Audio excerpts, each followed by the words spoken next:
ছেলে কিছুই করে না? করে না কে বললো? করে। রোজ রোজ তো আর জিততে পারে না, বেচারা কখনো হেরেও যায়। হেরে যায়? হ্যাঁ, জুয়া এমনই একটা জিনিস।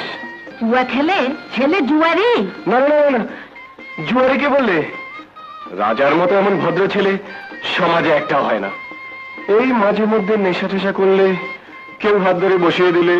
কি ছেলে নেশা করে? মদখোর, মাতাল? আপনি আমার বন্ধুকে ঠিক বুঝতে পারছেন না, একেবারে সাদা সিধা গো বেচারা। তুমি আমাকে বুঝাতে চাও? বিয়েটা হয়ে গেলে বাইজি বাড়ি যাওয়া ছেড়ে দেবে। ছেলে বাইজি বাড়ি যায়? হ্যাঁ, রাজাবাদ ছেড়ে তো সেখানে যায়। তাহলে রিস্তা পাকা। বদমাশ, মুপুরা, এমন ছেলে গলায় দড়ি। বেরো বেরো বেরো। আমি চুমকি সাপ না।